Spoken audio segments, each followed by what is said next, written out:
시사 토크쇼 최영일의 시사본부. 안녕하십니까. 최영일의 시사본부 시작합니다. 자, 어느 학급에서 반장을 뽑습니다. 누가 나올래? 저요 하고 싶은 아이들이 많습니다. 그런데 시간이 흐를수록 후보가 하나 둘 줄어듭니다. 자, 아이들에게 가장 인기 있다는 후보가 있는데요. 학교는 거리를 두고 또 선생님과 친하다는 다른 아이가 비판도 합니다. 자, 다들 점점 궁금해하죠. 자, 선생님이 원하는 반장감은 누구일까? 자, 그런데요, 반장은 너희들이 뽑는 거죠. 각자 원하는 후보에게 투표하면 정해지는 것 아니겠습니까? 자, 올해도 말이죠. 한 초등학교 학생회장을 뽑는데 1, 2위가 뒤바뀌었다가 바로잡힌 일이 생겼습니다. 알고 보니 이 선거를 담당하는 교사가 조작한 정황이 나왔고요. 지금 시대에도 이런 희한한 일이 벌어진다는 것이 참 놀랍습니다. 이 50년대 자유당 시절을 그린 소설작품이 있죠. 우리들의 일그러진 영웅. 같은 학생인데 선생님 같은 권력을 누리는 급장 엄석대가 나옵니다. 자, 하지만 우리가 이 이야기를 하면서도 이야기의 틀에 말리면 안 되는 이유를 알아야 합니다. 자, 국민이든 당원이든 학생이 아닌 주인이고요. 대통령이든 당대표이든 지도자는 맞습니다만 선생님이 아닌 종복이라고 부르죠. 자, 최영일의 시사본부 출발합니다.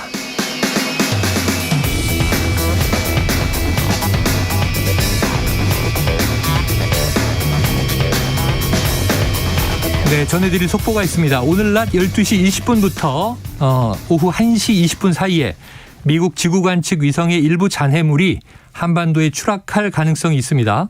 해당 위성은 이 대기권 진입 시 마찰열에 의해서 대부분 소실될 것으로 예상이 되지만요. 일부 잔해물이 넓은 범위에 걸쳐서 낙하할 수 있으므로 추락이 예측되는 시간 동안 외부 활동에 유의하시기를 바랍니다. 만약 낙하 잔해물로 의심되는 물체를 발견할 경우에는 직접 접촉하지 마시고 119로 즉시 신고하시면 되겠습니다. 자, 1부에서는요, 이 오늘의 핵심 뉴스를 한입에 정리해드리는 한입뉴스 기다리고 있고요. 2부에서는 일석이조, 그리고 여의도 정치 핵심 관계자, 여의도 정핵관 박지원 전 국정원장을 만나보겠습니다. 이어서 국제본부까지 준비가 돼 있습니다. 1부 마지막에 신청곡을 들려드리고 있는데요. 디저트송. 자, 오늘 꼭 듣고 싶은 노래가 있으시면요. 문자샵 9730으로 자유롭게 보내주시기 바랍니다. 짧은 문자 50원, 긴 문자는 100원입니다. 오늘의 디저트송 선정되신 분께는요. 치킨 쿠폰 보내드리니까 많은 참여를 부탁드리겠습니다.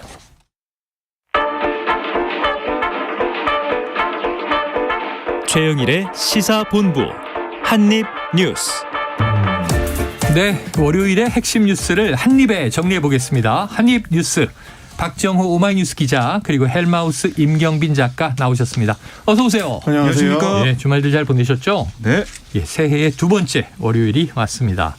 자, 그런데 이게 오늘 여러 가지 또 소식들이 속보가 있어요. 박 기자님. 네. 오늘 새벽에 인천 강화군 바다에서 지진이 발생했다. 어떤 내용입니까? 오늘 아마 이 재난 안전 문자 때문에 잠에서 깨신 분들이 많을 것 같습니다. 그래요? 저도 삐 하는 소리 때문에 네. 잠깐 잠에서 깼다가 지진 났다라는 걸 보고 다시 잠에 들기도 했었는데요. 기상청은 새벽 1시 28분 15초쯤 인천 강화군 서쪽 25km 해역에서 규모 3.7의 지진이 발생했다라고 밝혔고, 네. 이 진원의 깊이는 19km라고 설명을 했습니다. 네. 당초 기상청이 이번 지진의 규모를 4.0으로 발표했다가 네. 하향 조정을 했는데, 이게 지진파 가운데 속도가 상대적으로 빠른 P8을 토대로 자동 분석 결과에서는 규모가 4.0으로 추정됐지만 이후 추가 분석을 거쳐서 규모가 3.7로 조정이 됐습니다. 네. 근데 이거 분석하는데 시간이 걸리기 때문에 우선 선제적으로 대응을 하고 또 면밀하게 분석을 한 그런 상황인데요. 이 지진 속보는 내륙의 경우 규모 3.5, 바다는 규모 4.0 이상부터 5.0 미만까지는 지진 조기연보 시스템에 의해서 자동으로 발표가 되기 때문에 발표가 된 거고, 지진 재난 안전 문자, 이 긴급 재난 문자는 지진 속보의 추정 규모와 위치를 기반으로 지금 서울, 경기, 인천, 그러니까 진앙 반경 80km 광역 시도에 송출이 돼서 네네. 새벽에 많이 보셨을 것 같고요. 인천과 경기 서울 지역 소방에 지진 관련 피해 신고는 접수되지 않았지만 진동을 감지했다. 흔들림을 느꼈다. 이런 신고, 그러니까 지진 관련 신고만 110건 넘게 접수된 네네. 걸로 파악이 되고 있습니다. 자, 지금은 어때요? 여진도 있잖아요, 보통? 그렇습니다. 기상청에서는 오늘 이제 1.2 규모의 여진이 발생했다라고 발표를 했고요. 며칠 동안 이런 여진이 이어질 걸로 예상을 하고 있습니다. 그리고 이제 이번 지진이 본진으로 보이긴 하는데 만약에 본진이 아니라면 이번 지진보다 조금 더 규모가 큰 지진이 생길 수도 있다. 네. 이제 이런 점을 좀 당부를 하고 있고요. 규모가 상대적으로 큰 지진이 여러 번 발생하고 있는 상황이긴 하지만 그렇게까지 우리가 이제 불안해할 상황은 아니다라는 점을 또 한번 강조를 하면서 어쨌거나 지각 활동이 좀 상당히 활발해지고 있는 상황이기 때문에 한반도가 예전처럼 이제 지진 안전지대는 아니다라는 점은 우리 이제 시청자들이나 청취자분들께 말씀을 좀 드려야 될 것 같습니다. 아유, 그건 뭐 지난 경주나 포항이나 네. 수년 지났습니다만 기억에 생생하죠. 그렇습니다. 피해도 컸었고. 그렇습니다. 그러니까 지난해 10월에 충북 괴산에서 4.1 규모의 지진이 있었는데 네네. 그때도 뭐 이 한반도의 중앙에서 발생하다 보니까 많은 분들이 느꼈다라고 했잖아요. 맞아요. 이번에는 수도권에서 발생한 게 2019년 이후 4년 만에 가장 강력한 네. 지진이었기 때문에 물론 이 피해는 없다고 하지만 우리 시청자분들, 청취자분들 생각하기에는 좀 무섭다 이런 생각 좀 할 것 같아요. 그래요. 자, 수도권은 4년 만이고 지난해 말씀드린 대로 충북 괴산 이후에 올해 들어서는 처음으로 가장 높은 진도의 지진이 발생했습니다. 어째 지역 주민들뿐 아니라 전국적으로 조금 이 지진 경보에 귀를 기울이셨으면 좋겠습니다. 그리고 두 번째는요. 아까 제가 속보로 읽어드렸는데 지금 미국의 지구관측 위성이 한반도 인근에 추락할 가능성이 있다. 이게 갑자기 들어온 소식이라 무슨 일입니까? 그러니까 과기정통부가 오늘 오전 7시에 경계 경보를 발령했습니다. 네. 그리고 이제 우주위험대책본부를 소집해서 만일의 경우를 대비하고 있는 그런 상황인데요. 말씀하신 것처럼 미국 지구관측위성 ERBS가 한반도 인근에 추락할 가능성이 있다는 상황이고 이 위성 같은 경우는 지난 1984년 10월 5일에 챌린저 우주왕복선에서 발사된 다음에 지구 열복사 분포를 관측하고 분석하는 임무를 수행한 무게가 2,450kg의 위성인데 지금 추락을 하고 있는 거예요. 그러니까 네네. 12시 20분부터 1시 20분 사이에 추락할 가능성이 있다고 하니까 지금 이제 20분 넘은 상황이니까 그러네요. 지금 뭐 언제 떨어져 이상하지 않는 그런 상황이고요. 그래서 정부에서는 문자를 보냈습니다. 문자를 보내서 12시 20분부터 1시 20분 사이 한반도 인근의 미국 인공위성의 일부 잔해물이 추락할 가능성이 있다. 해당 시간 외출 시 유의하기 바란다. 이렇게 얘기하면서 만약에 일어날 사태 좀 대비해달라. 이게 당부를 하고 있습니다. 그래요. 통상은 대기권에 진입하면서 마찰열 때문에 다 타버리지만 일부 좀 커다란 잔해물이 굉장히 넓은 지역으로 확산이 되거든요. 네. 그래서 이것은 주의를 필요로 한다. 이게 이제 사실은 지난해에도 중국의 이제 인공위성이 이제 추락하는 이슈 때문에 한반도로 이제 떨어질 것이냐 이제 관심을 한번 받은 적이 있고요. 2021년에도 이제 마찬가지였고 워낙에 지금 우주로 쏘아 올린 인공위성의 숫자가 많기 때문에 많죠. 뭐 한 해에도 몇 번씩 이제 이런 일들이 일어나는데 어쨌든 무사하게 다치시는 분 없이 잘 끝났으면 좋겠다는 생각입니다. 이건 앞으로 수시로 벌어질 일이기도 합니다. 자, 정치권 이슈는 좀 뒤로 돌리고 그런데 이제 이것도 정치권의 이제 이슈기는 해요. 지금 군 당국이 북한 무인기 대응과 관련해서 최초 탐지한 전방 군단과 서울을 방어하는 수방사라고 하죠. 수도방위 사령부 간에 상황 공유가 제대로 이루어지지 않았다. 이렇게 또 시인하는 내용이 나왔습니다. 네, 이게 민주당 소속 김병주 의원이 지난 5일에 이 수방사 현지 시찰에서 뭐라고 했냐면 전방 지역의 1군단에서 무인기를 탐지했지만 수방사의 탐지 정보가 제대로 전달이 안 됐다. 그러니까 작전 체계에 문제가 있었다. 이렇게 지적을 했어요. 여기에 대해서 합동참모본부가 어제 기자들에게 알림 문자를 보냈는데요. 뭐라고 얘기를 했냐면 무인기를 최초 탐지한 1군단과 수방사 사이에 상황을 공유하고 협조하는 게 부족한 부분이 있었다. 이렇게 설명을 했습니다. 아울러 여기다가 합참이 북한 무인기가 레이더에 최초 탐지된 다음에 6분이 지나서야 인지했다. 이런 지적에 대해서도 1군단 레이더 운영 요원이 10시 19분에 북한 지역에서 미상 항적을 최초로 포착해서 추적했고 이후 항적을 평가하는 과정에서 북한 지역에서 남쪽으로 이동하자 10시 25분쯤 특이 항적으로 판단해 군단에 보고했다라고 설명했는데 이것도 좀 늦었다라는 지적이 나오고 있는 거고요.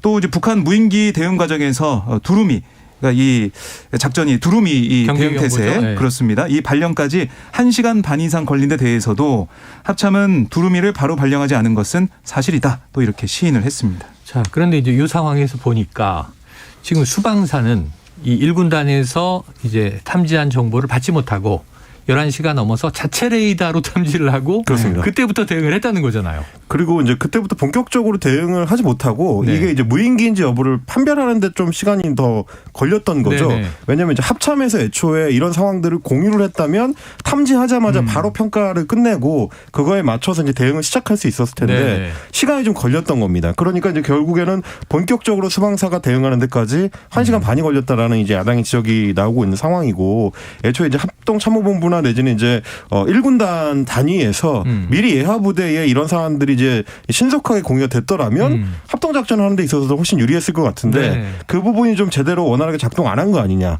이런 지금 평가가 나오고 있는 거죠. 그런 대목도 있고 또 이제 1군단에서 만약에 합참으로 보고를 해서 합참이 컨트롤 타워 역할을 했다면 그렇습니다. 다른 또 이제 관련 인근 주요 사령부나 관련 부대에 또 연락을 취해야 되는 거죠.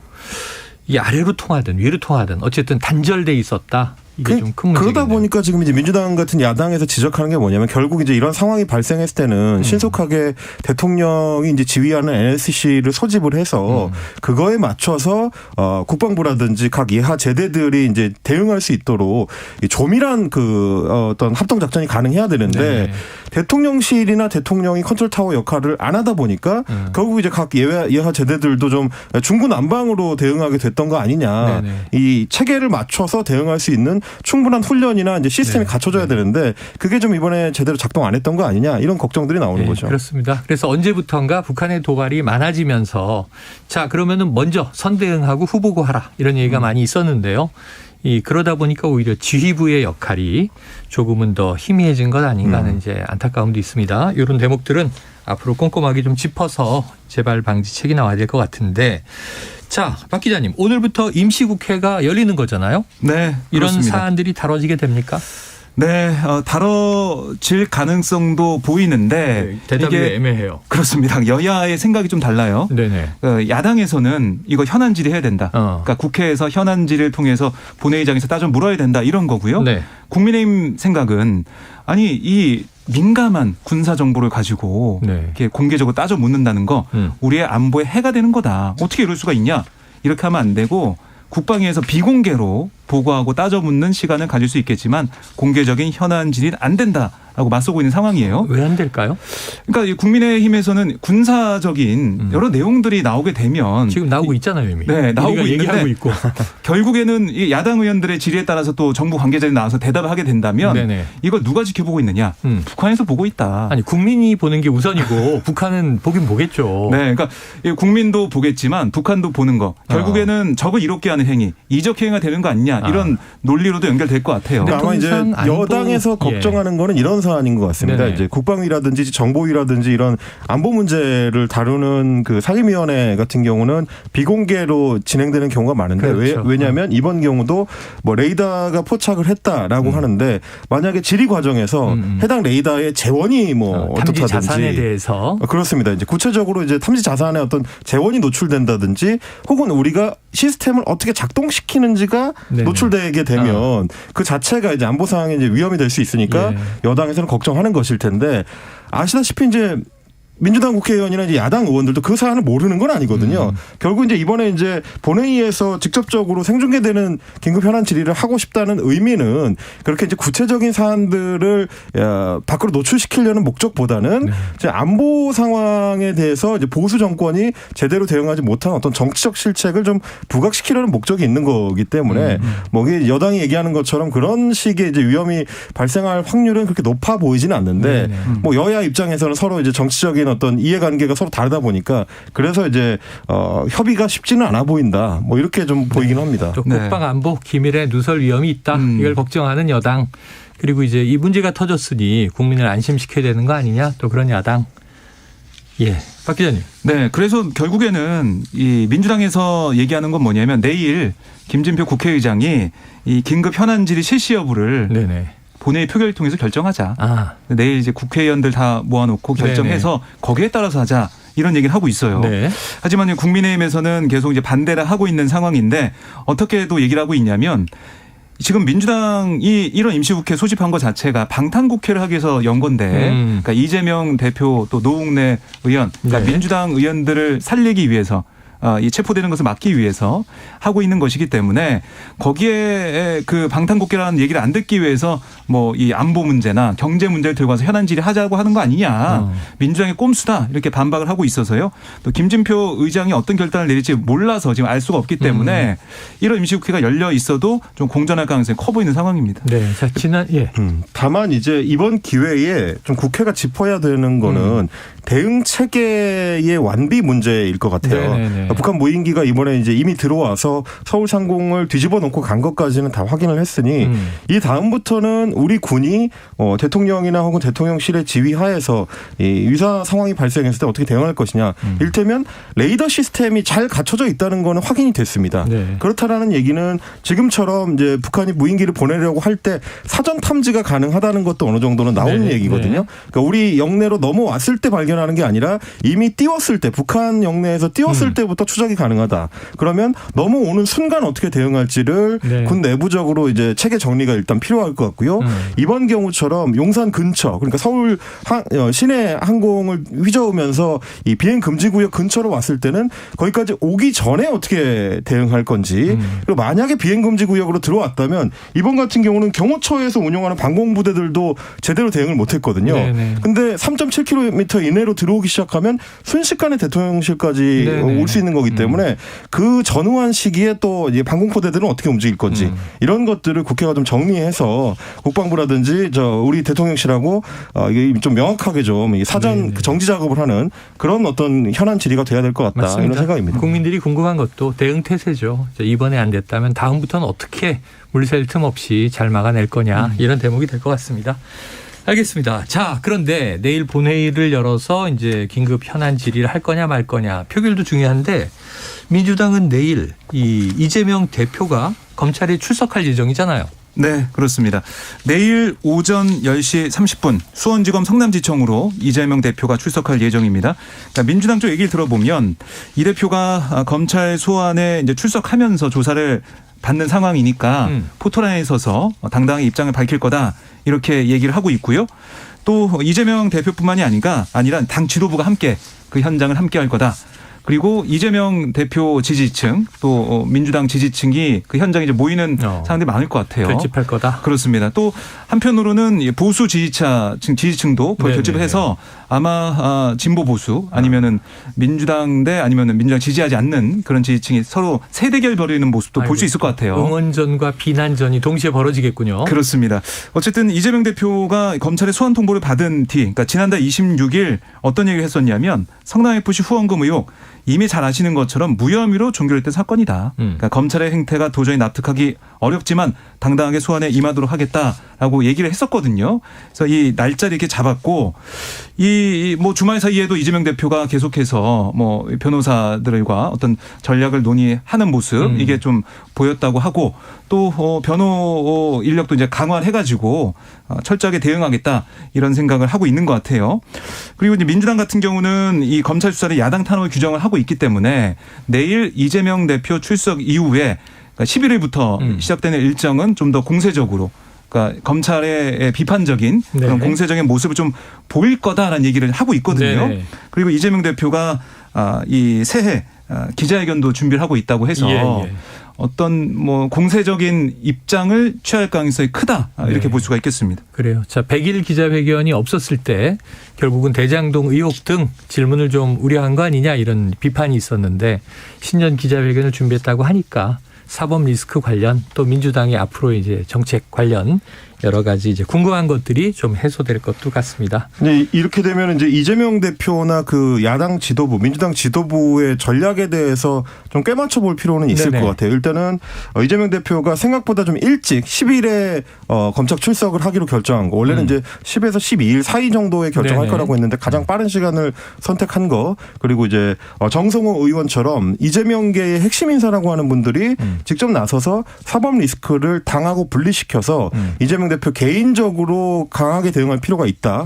이 점을 강조할 때만 하더라도 내부에서도 균열이 있는 거 아니냐라는 얘기가 있었는데 오히려 최근 들어와서는 이제 비명계에서도 단일 대우에 적극적으로 합류하는 모습을 좀 보이고 있습니다. 뭐 전해철 의원 같은 경우도 대표적인 비명계 인사인데 뭐 이재명 대표를 지키기 위해서 단일 대우를 유지해야 된다. 이제 이런 인터뷰를 하기도 했었고요. 그러니까 이런 것들이 결국은 검찰 출석 이후에는 민주당이나 민주당 지도부가 본격적으로 공세 전환할 가능성이 있다. 네. 그러니까 지금까지는 이재명 대표의 출석 여부를 두고 이제 검찰이 하는 거에 따라서 이제 맞춰가는 방어적인 입장이었다면 지금까지 나온 걸로는 이재명 대표한테 불리하지 않다라고 검찰 수사를 판단하고 그럼 네. 거꾸로 이거 빨리 좀 마무리를 해라라고 이제 공세로 전환할 가능성. 그거를 설 민심을 앞두고 네, 네. 설 연휴 민심을 앞두고 이제 본격화할 가능성이 있는 거 여기까지 좀 살피고 나면 내일 소환 조사를 볼 때 관전 포인트가 되실 것 같습니다. 그래요. 12여일 후면 설입니다. 또 설 밥상 민심을 둘러싼 여야 또 그 사이에 검찰의 여러 가지 여론전들이 지금 팽팽하게 진행될 것 같은데 지켜봐야 되겠죠. 자, 지금 현재 12시 40분 넘어서 41분 향해 가고 있는 시간인데요.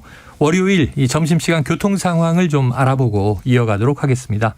자, 교통정보센터에 이현 리포터 나와주세요. 네, 미세먼지 탓에 오늘도 답답한 하루가 될 것 같은데요. 다행히 도로는 한결 여유가 생겼습니다. 지금 가장 신경 쓰셔야 할 건 바로 교통 안전인데요. 광주 원주고속도로 원주 쪽입니다. 흥천 이포 부근에서 화물차가 옆으로 넘어졌습니다. 1, 2차로가 막힌 상황이라 갓길을 통해서 운행을 하고 있는데요. 부근 정체가 심한 모습입니다. 전방 상황 잘 살펴주셔야겠고요. 비상등도 적극적으로 활용해 주시면 좋겠습니다. 수도권 제일순환고속도로는 일산에서 판교 쪽입니다. 송내 부근에서 승용차 사고가 났고요. 5차로가 막혀 있습니다. 서운 분기점부터 여파를 받고 있습니다. 그리고 구리에서 판교 쪽으로 가는 길인데요. 토평에서 상일 쪽으로 차가 많습니다. 또 송파에서 성남 쪽으로 가기 답답하실 텐데요. 여기는 작업 때문에 이렇게 정체가 이어지고 있습니다. KBS 교통정보센터였습니다.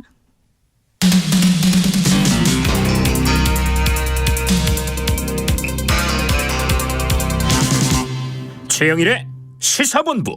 네, 저희가 지난주부터 이 새해를 맞아서 청취자 여러분께 감사의 마음을 담아 준비한 작은 선물이 있습니다.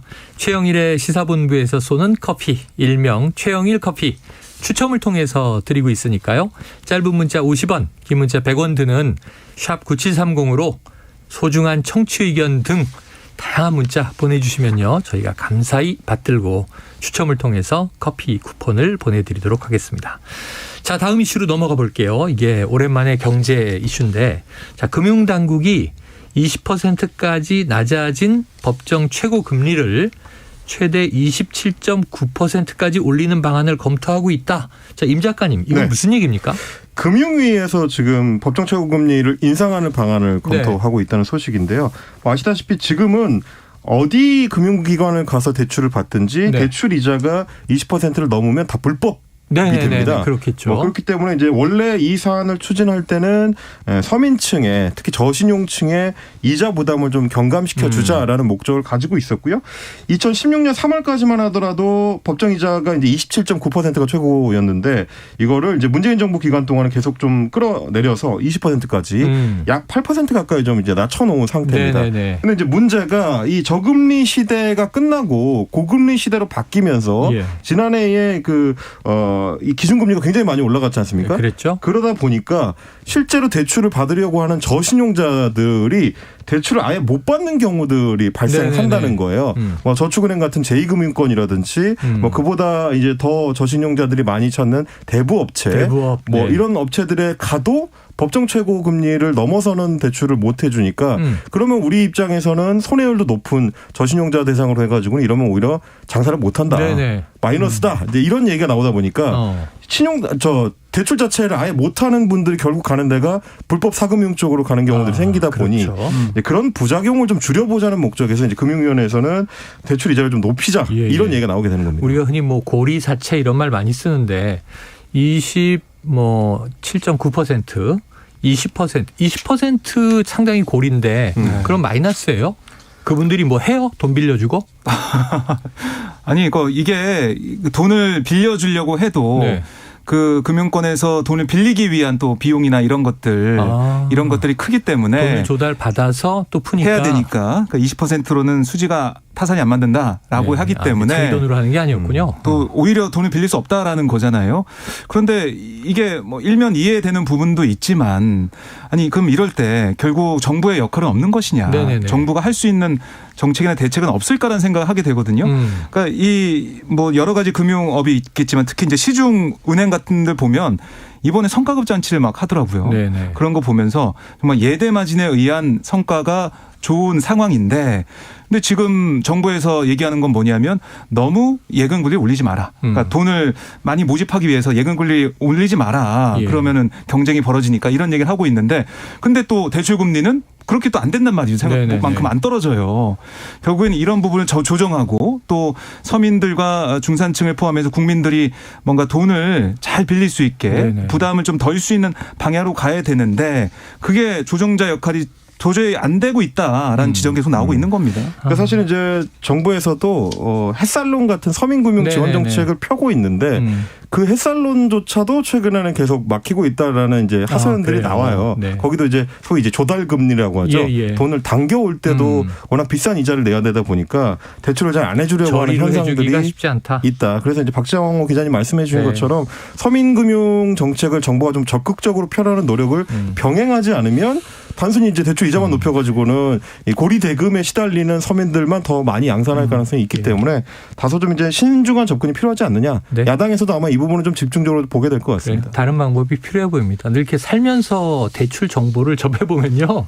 돈이 좀 여유가 있어서 필요 없을 때는 저리로 대출 받으라고 그렇게 문자도 네. 오고 안내도 오고 하다가 그렇습니다. 정말 돈이 이제 한 푼 절박해서 대출이 필요할 때는 이자가 엄청 세서 이거 좀 거꾸로 가는 거 아니야? 이게 좀 반대로 적용되면 안 될까? 이런 생각을 늘 할 때가 있었습니다. 자, 다음 이슈로 가보죠.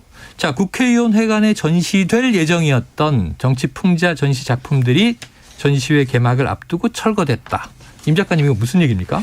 이게 이제 국회의원 회관의 이제 로비나 1층의 넓은 공간들 넓죠, 보시면 넓죠. 그런 복도에 이 가끔 보면 뭐 각 지역의 이제 특산품 행사를 한다든지 아니면 이런 것처럼 이렇게 미술품 전시 행사 같은 걸 종종 합니다. 전시장으로. 근데 이제 이번에 기획됐던 행사는 2023 굿바이전 인 서울이라는 행사였는데 서울 민족예술단체 총연합 그리고 굿바이 전시조직위원회가 이제 주최를 하고 무소속인 민영배 의원 등 이제 국회의원 12명이 공동 주관을 하는 행사였습니다. 네. 그래서 주로 작가 30여 명의 정치 풍자 작품들이 전시될 예정이었고 실제로 이제 전시 배치가 다 돼 있었는데요. 그래요. 주말간에 이 국회 사무처에서 민영배 의원 주관하고 있는 민영배 의원한테 공문을 보내서 이게 국회의원회관 회의실 및 로비 사용 내규를 위반한 작품들이 있어서 이거 전시를 허가할 수 없다. 전시 작품들의 내용이 지나치게 이제 공격적이거나 공중 도덕, 사회 윤리를 침해할 수 있는 어떤 부분들이 좀 다소 있다. 네네. 그러면서 이 로비 사용을 할 수 없게 조치가 취해졌고 결국 이제 협의 끝에 전시를 철거하기로 했습니다. 그래서 이제 전시회 시작이 오늘 오후 2시였는데 아침에 다시 논의하자는 민영배 의원실의 입장과는 달리 새벽에 기습적으로 이제 철거됐다는 소식이 들렸고요. 네. 지금 이 사안은 이제 SNS를 비롯해서 인터넷 커뮤니티에서 이게 결국은 표현의 자유 탄압이 아니냐 네네. 이런 식의 지금 논란이 계속 커지고 있는 상황입니다. 국회인데 국회에서 박 기자님 여기에 대한 반응들은 어때요? 네, 오늘 그래서 민영배 의원, 최강욱 의원, 윤미향 의원 등등에서 이걸 공동 주최하는 의원들과 또 이 작품을 그려서 전시를 했던 작가들이 기자회견했습니다. 그래서 강하게 이번 결정을 비판했는데요. 특히 이 작가들이 어떤 얘기를 했냐면 우리 작품들이 납치를 당했다 이런 표현을 썼어요. 그러니까 그만큼 다 이 전시대기로 배치가 돼 있었고 오늘 오후 2시에 개막식을 예정하고 있었는데 이렇게 기습적으로 새벽에 철거해버릴 수가 있냐. 창고로 들어갔겠죠. 비판을 했고요. 그리고 이 김진표 국회의장과 이광재 국회 사무총장을 겨냥해가지고 이 지레짐작 자기검열 문제 아니냐. 이 사무총장을 감독하는 또 국회의장이 책임져야 된다. 이렇게 얘기를 했어요. 원상복구하라 이렇게 요구를 했고 민영배 의원이 기자들에게 어떤 얘기를 했냐면 작품을 설치할 때는 문제 제기가 없다가 어제 저녁부터 철거해달라 이런 요청이 왔다는 겁니다. 그래서 뭐 저녁에는 사실 의원들끼리 논의할 그런 시간적 여유도 안 되기 때문에 아침에 논의하겠다라고 했는데 기습 철거를 했다는 거고요. 그리고 이 이광재 사무총장이 전시를 좀 연기해달라고 해서 원래 지난해 12월에 하려는 것을 1월로 연기했다는 거예요. 그럼에도 불구하고 이렇게 일방적으로 이렇게 철거한 것은 문제가 있다.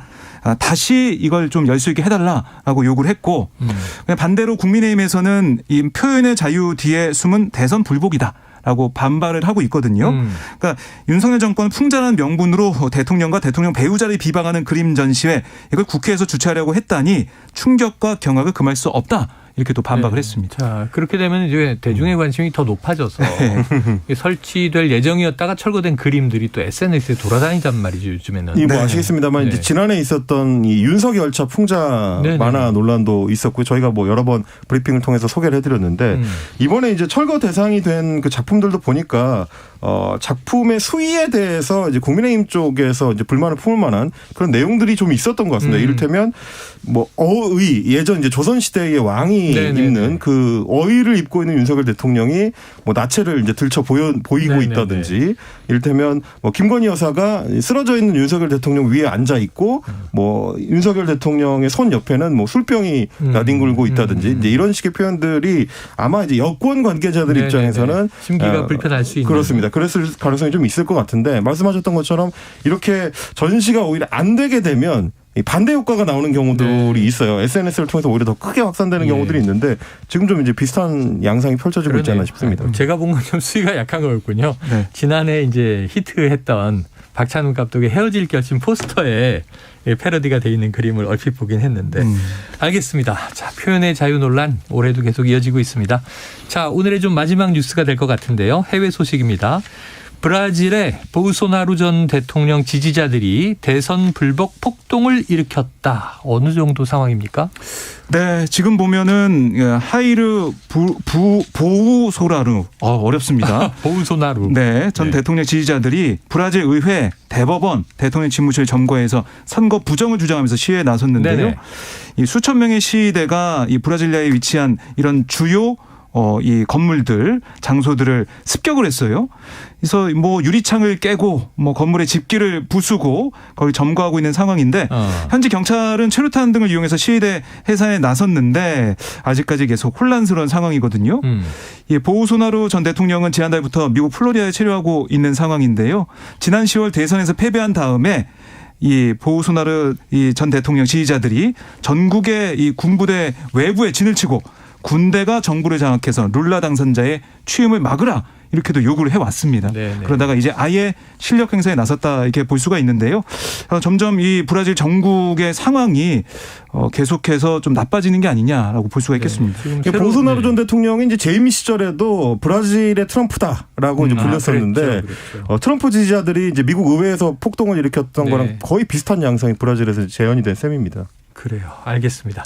자, 오늘 한입뉴스는 여기서 정리하겠습니다. 박정호 오마이뉴스 기자, 헬마우스 임경빈 작가 수고하셨습니다. 고맙습니다. 자, 오늘의 디저트송은요. 반가운 노래가 나왔습니다. 청취자 4201님 슬램덩크 OST 박상민의 너에게로 가는 길 듣고 싶습니다. 최근에 이게 극장용 애니메이션이 개봉돼서 추억의 또 이 소재가 되고 있더라고요.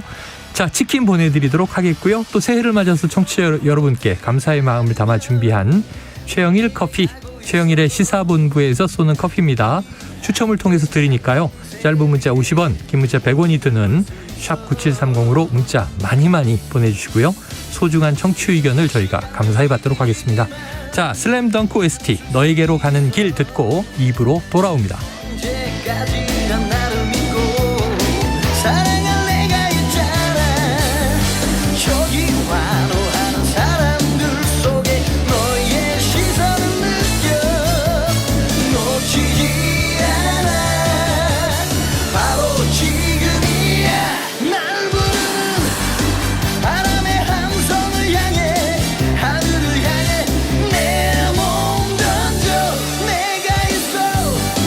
가슴 벅찬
안녕하세요. 바른말 고운말입니다.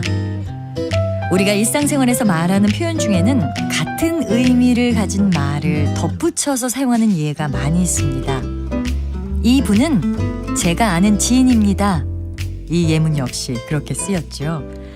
아는 지인이라는 표현은 자연스럽지 못합니다.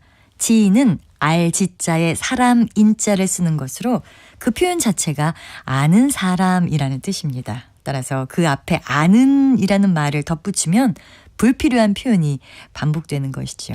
이 경우에는 그냥 지인이라고 하거나 아는 사람 또는 아는 분이라고 쓰는 것이 적절합니다. 또 가까운 측근이란 표현도 종종 들을 수 있는데요. 측근 역시 곁측자에 가까울 근자로 이루어진 말입니다. 그래서 측근은 곁에 가까운 곳이라는 뜻이고 이 표현 안에 이미 가깝다란 뜻이 들어있기 때문에 그냥 측근이라고만 표현해도 충분합니다. 그리고 한 지역이나 단체가 다른 지역이나 단체와 서로 돕거나 교류하기 위해서 친선 관계를 맺는 일을 자매결연이라고 하지요. 이때 자매결연을 맺다와 같이 그 뒤에 동사 맺다를 쓰는 경우가 있는데요. 결연은 맺을 결자와 인연 연자로 이루어진 것이니까 이미 맺다란 뜻이 들어 있습니다. 따라서 자매결연을 하다 정도로 말하는 것이 좋겠습니다. 바른말 고운말 아나운서 변희영이었습니다.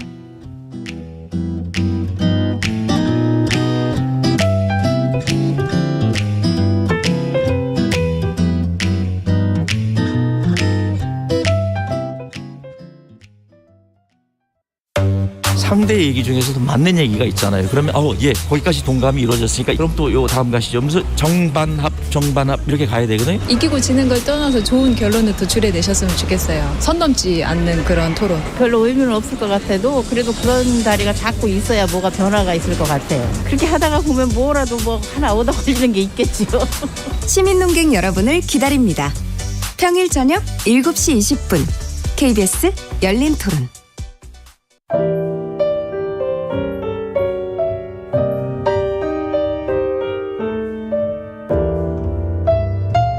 내일의 품격, 김성환의 시사야에서 챙겨가세요. 하루를 마무리하는 시간 꺼내보는 당신의 지식 창고. KBS 1라디오 김성환의 시사야. 평일 밤 10시 5분 여러분을 찾아갑니다.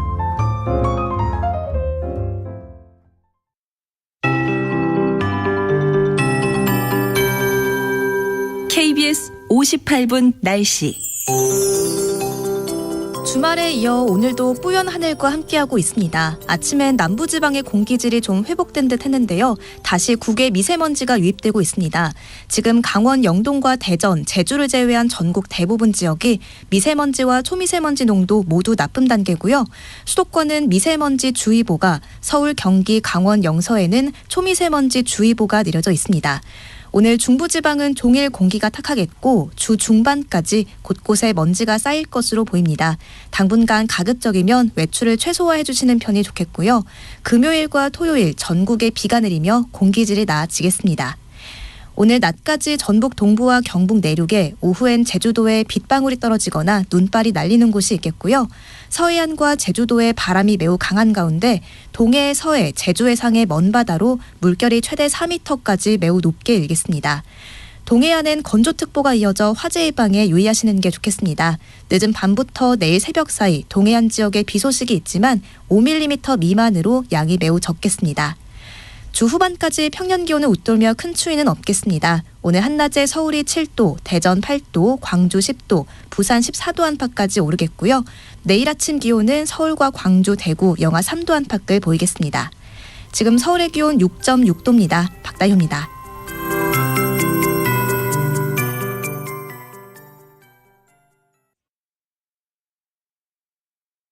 정성을 다하는 국민의 방송 KBS가 한시를 알려드립니다. AM 711kHz, FM 97.3MHz, KBS 1라디오입니다. HLKA.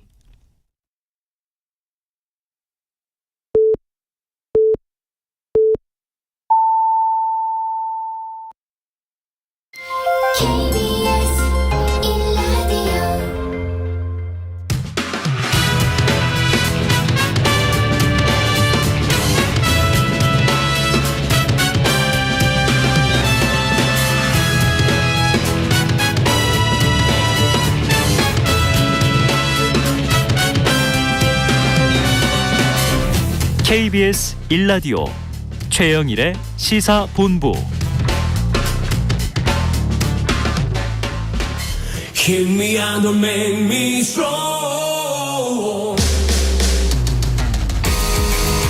네, 매주 월요일 주말 동안 있었던 뉴스를 정리하고 새로운 주간 뉴스를 미리 살펴봅니다. 발빠른 뉴스와 깊이 있는 해설이 있는 김준일의 1, 박원석의 석, 일석이조 코너인데요. 자, 박원석 전 의원 그리고 김준일 뉴스톱 수석 에디터 나와 계십니다. 두 분 어서 오세요. 안녕하세요. 자, 새해 두 번째 월요일 시간 쭉쭉 가고 있습니다. 이것부터 시작하죠. 자, 대장동 사건의 키벤이자 화천대유 실소유주 김만배 씨 기자들과 돈 거래를 했다. 이 의혹이 주말 지나서 좀 커지는 것 같아요. 자, 뉴스타파가 이미 지난 연말에 취재해서 보도했던 내용의 연장인데 이 시점에서 검찰발로 다시 터진 이유는 뭘까요? 나와야 되니까 나오는 거죠. 나와야 된다. 굉장히 그러니까 이게 성의하면서도 의미 있는. 예, 뉴스타파가 보도한 게 12월 29일이었고 네. 거기 이제 뭐 뉴스타파의 봉지욱 기자가 그 정영학 녹취록을 완전히 입수를 해가지고 그걸 하나씩 쓰고 있거든요. 하나씩 쓰고 있는데 29일 날 이제 나왔던 게 기자들도 돈 받았다. 아파트 분양권도 받았을 가능성이 있다. 이게 쭉쭉쭉 나왔어요. 네네. 사실 이제 이거가 나오면은 일단 언론사에서 다 달려듭니다.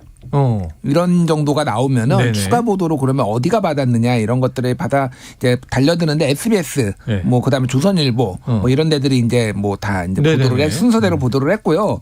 중요한 거는 검찰인 것 같아요. 이 소스가 이제 검찰이 가지고 있으니까 네네네. 검찰에서 이제 흘려줬을 가능성이 있는데 김만배 압박용이라고 보는 게 조금 맞을 것 같아요. 김만배 그러니까 압박용이다. 예, 김만배가 원하는 대로 진술이 잘 안 나오는 상황에서 네네. 그래서 김만배 너 이렇게 말 안 들으면은 우리 하나씩 다 터뜨릴 거야. 너의 형량은 더 올라가고 너의 재산은 다 범죄 수익으로 몰수할 수 있어. 이런 시그널들을 지금 계속 주고 있는 거 아닌가 그렇게 보여집니다. 근데 뭐 사회 정의를 위해서는 이런 거 다 폭로된 게 뭐가 됐든 어찌됐든 좋은 일이죠. 예. 그런데 박 의원님 제가 좀 놀란 건 뭐냐면 그 내용을 뭐 얼핏만 봐도 우리가 언론 지형 이야기를 하는데 이른바 뭐 진보 성향의 뭐 신문이나 매체 또 보수 성향, 중도 성향 뭐 이렇게 구분한다면 다 망라가 돼 있고 놀란 게 뭐 고가의 신발이 등장하는가 하면 뭐 이사 비용으로 1억 원 또 뭐 이제 이 주택 구입 비용으로 빌려준 돈이라고는 하지만 6억 원 적지 않은 금액들이 오가서 이 정도면 이게 언론 게이트 아니에요? 그렇게 볼 수 있죠. 뭐 김만배 게이트라고 봐도 될 것 같고요. 그리고 이게 이제 50억 클럽 얘기가 있었잖아요. 있었죠, 애초부터. 그래서 누굽니까? 그 곽상도 의원, 또 뭐 박영수 전 거기에 뭐 고위직 특검의 딸, 뭐 그 이외에도 더 있을 가능성이 있는데 권순일 대법관 뭐 등등 해서 그래서 전방위적인 로비를 했구나. 그러니까 법조계, 관계, 뭐 언론계 가리지 않고 그걸 이제 미루어 짐작 가능하고요.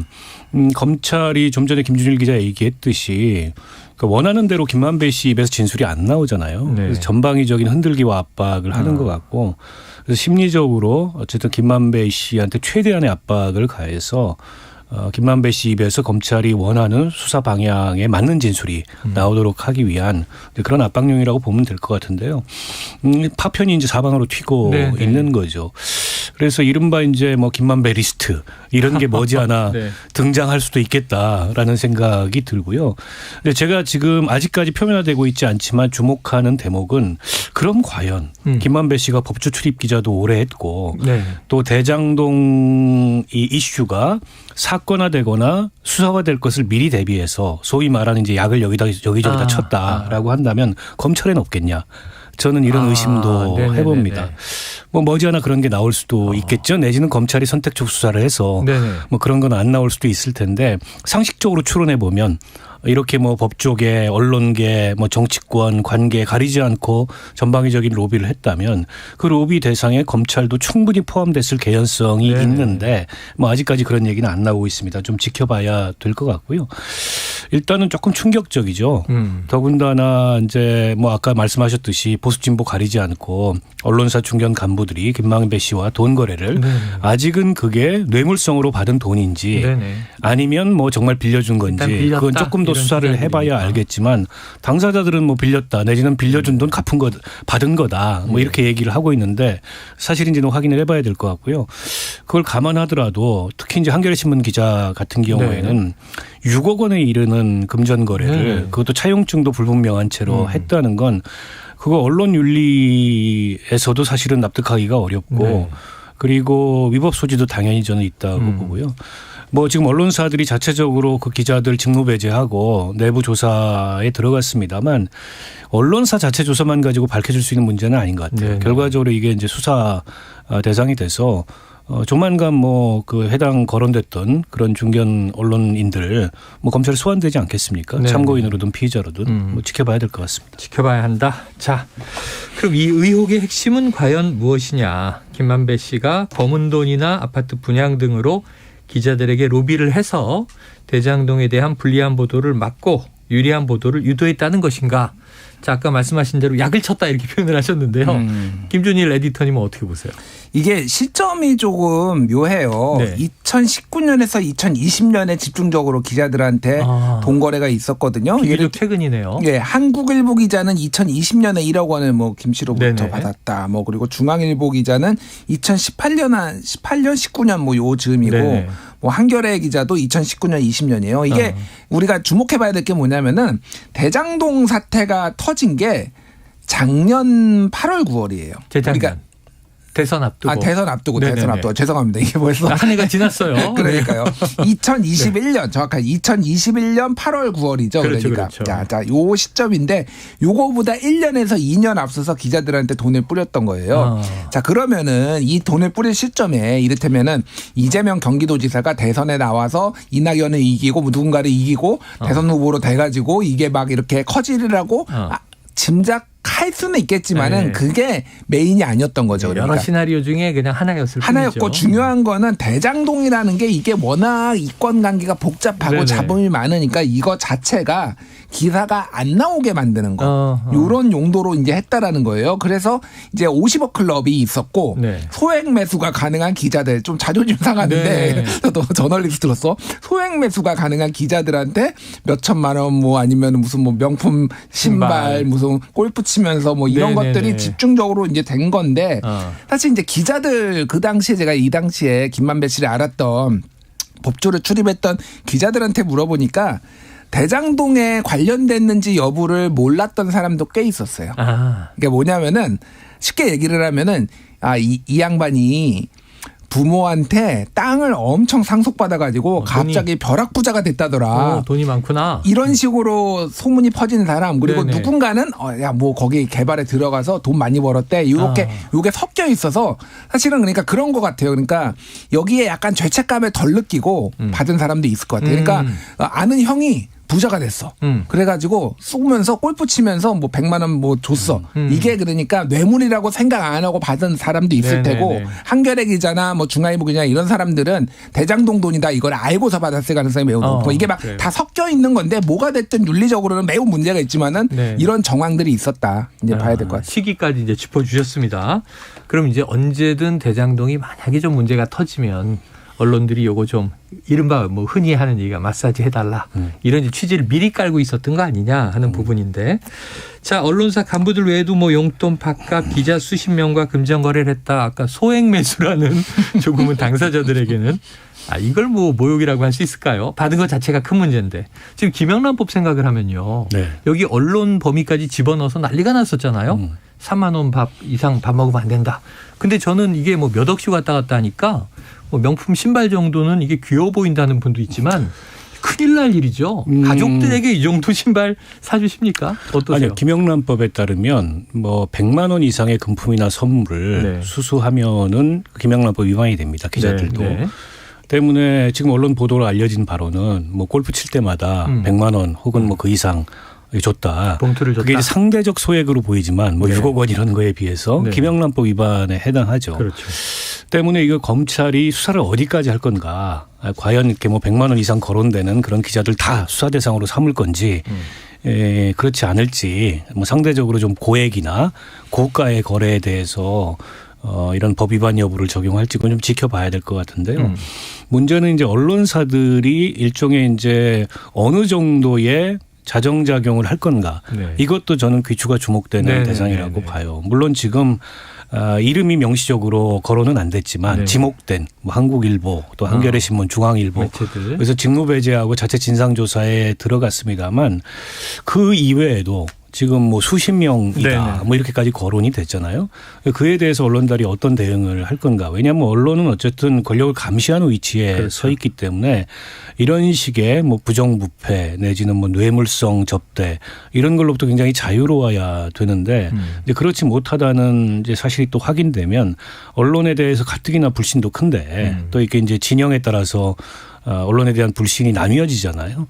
그런 것들을 한층 커질 가능성이 있고 저는 그래서 이게 한참 그 대장동 이슈가 전개되던 당시에 언론들 그러니까 지목됐던 해당 언론들의 보도 논조를 다시 한번 리뷰를 해봤으면 좋겠어요. 또 우리 팩트체크 전문 기자인 김준일 기자가 그런 걸 해보면 좋을 것 같은데 어떤 작용을 했는지 실질적으로 그래서 이 대장동 사건의 본질적인 방향과 다른 어떤 방향의 논조를 유도하는 이런 기사들이 많이 나왔다거나 그렇다면 훨씬 더 그 개연성을 연결시켜서 볼 가능성이 있죠. 아무튼 이번 이 그 검찰발 이른바 이제 흘리기로 인해서 저는 이 대장동이라는 한국 사회에 지금 어쨌든 지금 몇 달이 아니죠. 거의 1년 넘게 계속되고 있는 이 스캔들로부터 언론도 그다지 자유롭지 않다라는 점이 확인이 돼서 곳곳이 지뢰밭인 이런 상황이 됐습니다. 그러니까 지금 주요 전장터는 정치권이 돼 있긴 하지만 애초부터 나온 말씀하신 50억 클럽을 보면 이건 다 법조계 고위직들 출신들이고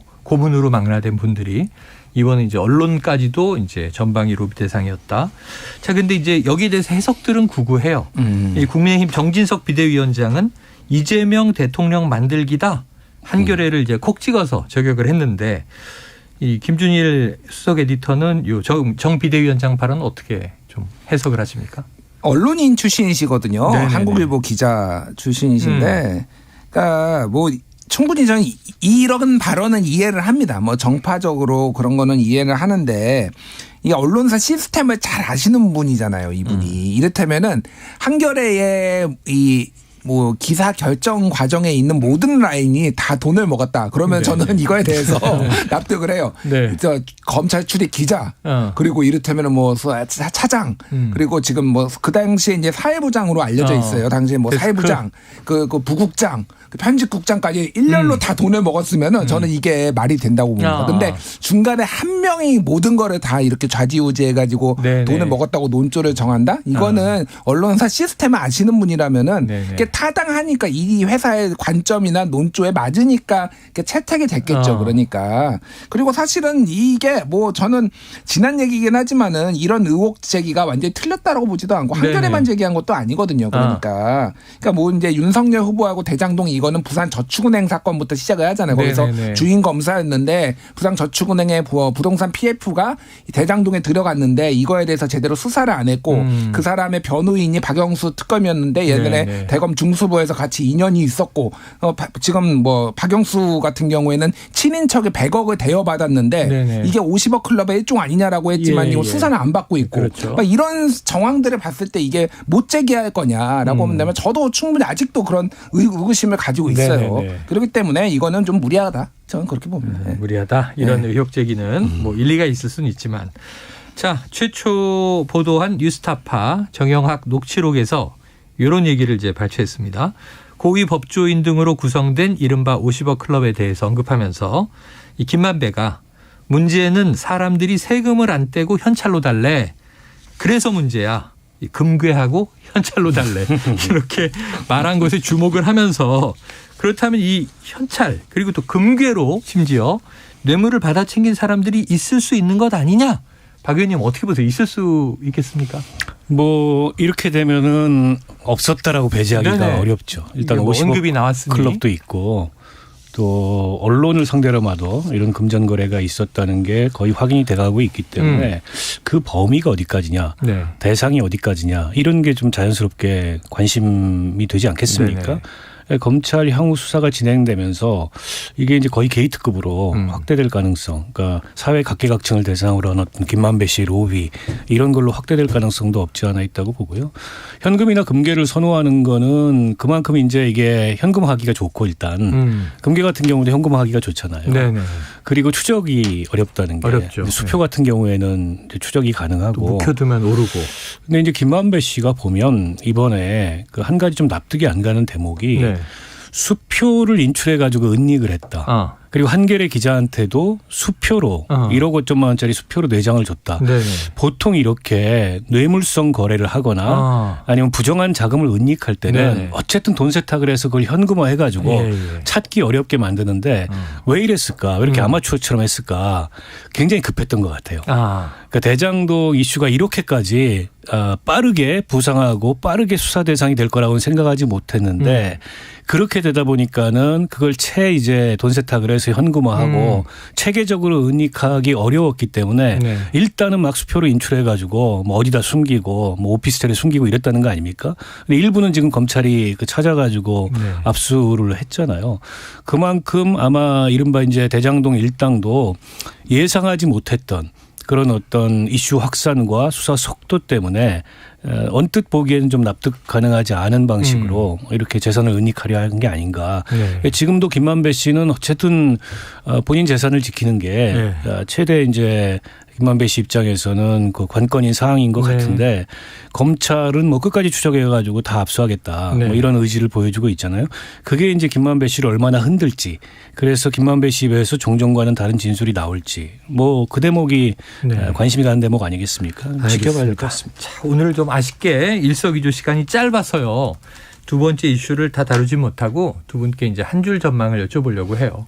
왜냐하면 점점 다가오고 있는 국민의힘 전당대회.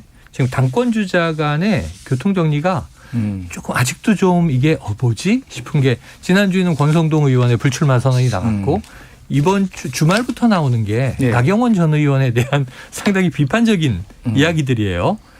자, 김준일 대표님. 어떻게 정리되리라고 전망을 하십니까? 저는 이거를 보면서 그 에거서 크리스티의 유명한 소설이 떠올랐습니다. 그리고 아무도 없었다. 10개의 인디안 인형이 하나씩 사라지거든요. 그래서 하나는 남아요. 잔혹동화죠. 일종의 잔혹동화. 그렇죠. 지금 한 명씩 사라지고 있어요. 지금. 누가 남아요? 윤심이 가득 찬 어떤 분이 남겠죠. 이렇게까지 노골적으로 하는 거 처음 봤다. 삼김 시대도 이렇게 안 했다. 이렇게 뭐 국민들이 판단하실 문제고 알아서 할 문제긴 한데 대단하다. 뭐 이런 말씀 드리겠습니다. 아가사 크리스티가 등장했습니다. 박 의원님은요? 어떻게 전망하십니까? 2015년에 당시에 이제 새누리당 전당대회 때 서청원, 김무성 두 분이 격돌을 했을 때 박심이 개입했다 이런 논란이 컸는데 박근혜 전 대통령은 그거를 해석의 영역에 맡겨뒀지 액션을 하진 않았어요.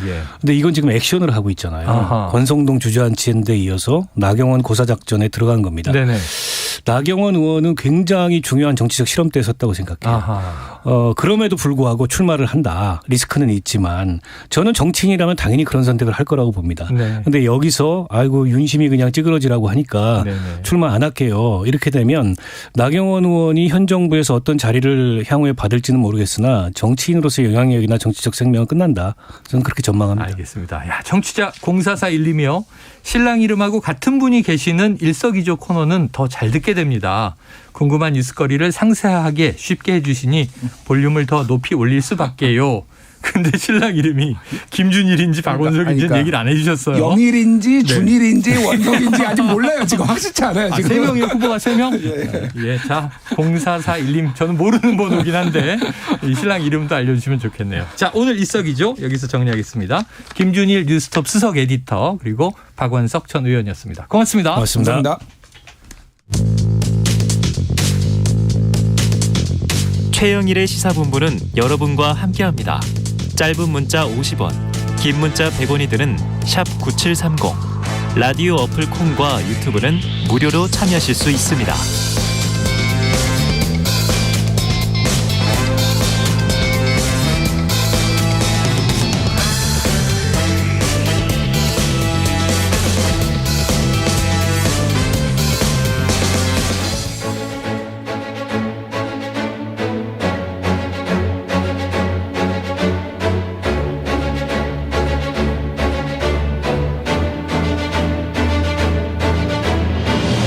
네, 헌정사상 최초로 현직 제1야당인 민주당의 이재명 대표가 검찰 출석을 앞두고 있는 상황인데다가 북한 무인기 침투 관련해서 계속 논란이 터져나오고 있습니다. 여쭤볼 내용이 참 많은데요. 영원한 현역 박지원 전 국정원장, 본인께서는 영원한 실장으로 불러달라고 말씀하고 계시죠. 오늘 여의도 정핵관으로 모시고 한번 이야기 나눠보겠습니다. 실장님 안녕하세요. 네, 안녕하세요. 네. 새해 오늘 건강히 날씨가 보이십니다. 굉장히 풀렸어요. 네, 네. 어제 광주도 그렇게 풀려가더라고요. 날씨가. 자, 연말에 고생 많으셨죠? 일단 새해 복 많이 받으셔야죠. 저는 복을 많이 받았습니다. 이미 많이 우리 받으셨다. 최영일 앵커도 많이. 감사합니다. 자, 바로 이 귀한 시간이니까 현안으로 들어가 보겠습니다. 예. 자, 이재명 대표가 내일 오전에 검찰에 출석한다. 일정은 밝혔고요. 검찰이 제1야당 대표에게 출석을 요구하고 응해서 조사받는 건 처음 보는 모습입니다.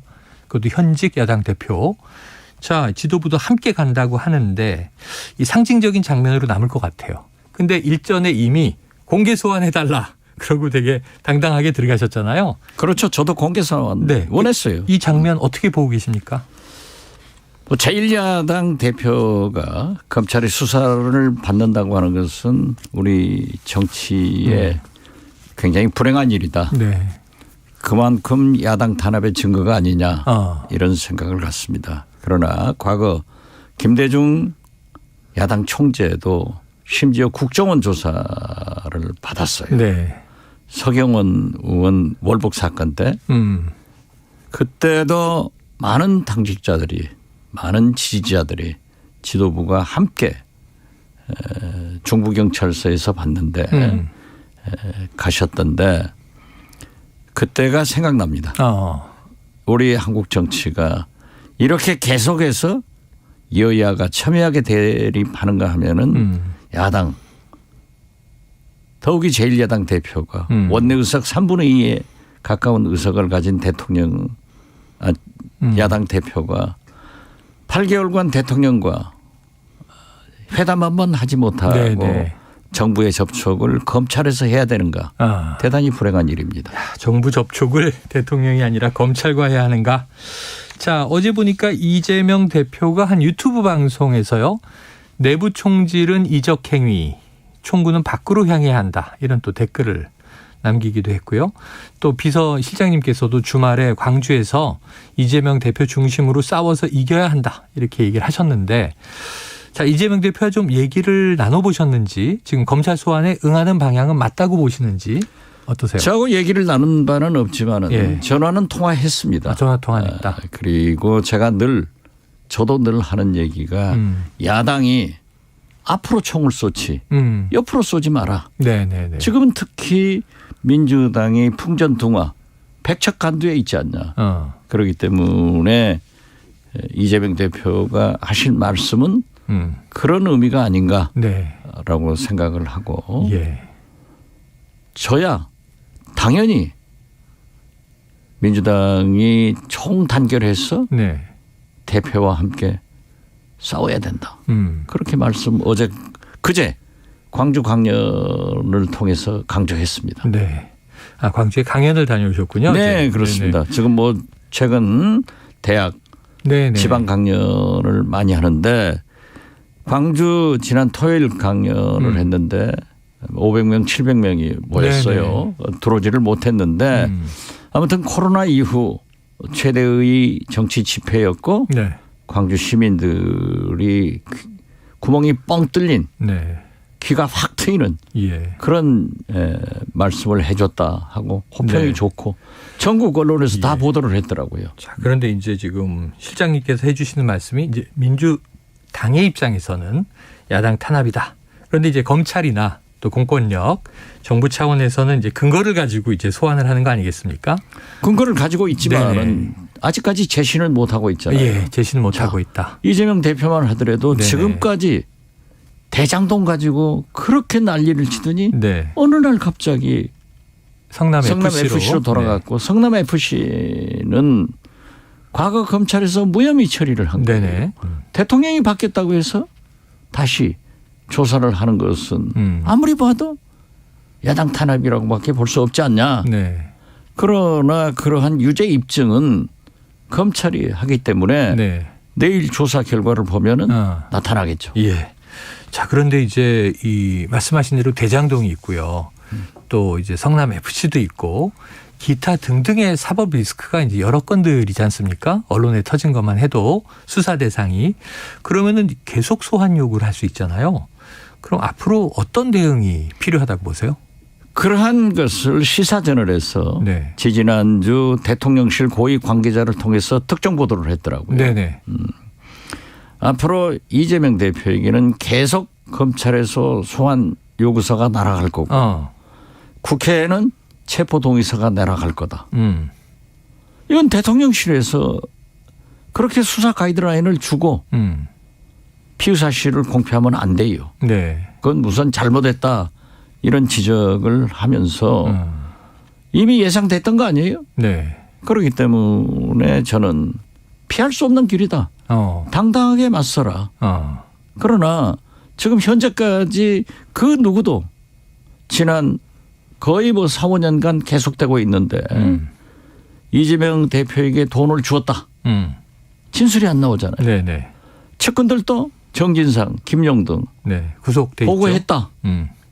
이런 것도 없잖아요. 그리고 지금 검찰에서도 입증을 못 하잖아요. 김만배 씨 뭐 250억이 압수수색했는데 이재명 집에서 나왔습니까? 변호사비로 법무법인에 120억을 줬다는 보고가 있는데 그게 추측 보도로 이 중에서 혹시 이재명 대표에게 관계 있지 않느냐라고 했는데 법무법인에서 오늘 아침 보도 보니까 김한배 씨한테 돌려줬다. 지금 참 어렵게 돼 있습니다만은 네. 심지어 오늘 아침 조선일보 보도를 보면은 기자들에게 골프 치고 100만 원 준 것도 나온다. 네네. 그러면 나와야죠. 이재명 나와야죠. 네. 안 나오잖아요. 안 나오는데 있다. 공격하는 것은 바람직하지 않고 이런 것이 정치를 위해서 필요하냐 이거예요. 네. 저는 아니라고 생각해요. 네. 그래서 거듭 말씀드리지만은 민주당은 물론 이런 소리 저런 소리 나오는 것은 네. 건강한 정당이에요. 예. 그렇지만 지금은 이재명 대표를 중심으로 내일 지구가 말명해도 오늘 한 그루의 사과나무를 심자. 네. 이것이 민주당의 갈 길이 아닌가. 저는 그렇게 생각합니다. 스피노자의 명언을 인용하셔서 민주당의 갈 길이다 얘기를 해 주셨습니다. 자, 이제 설명절이 다가오잖아요.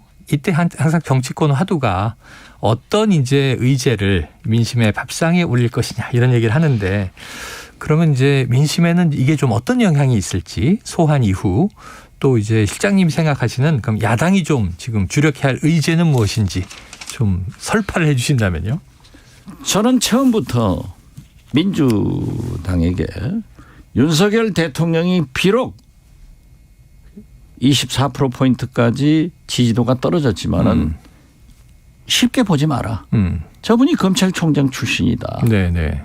그리고 개혁의 기치를 들겠다고 계속 말씀을 했어요. 네네. 이번에 중대선거구 탁 던졌잖아요.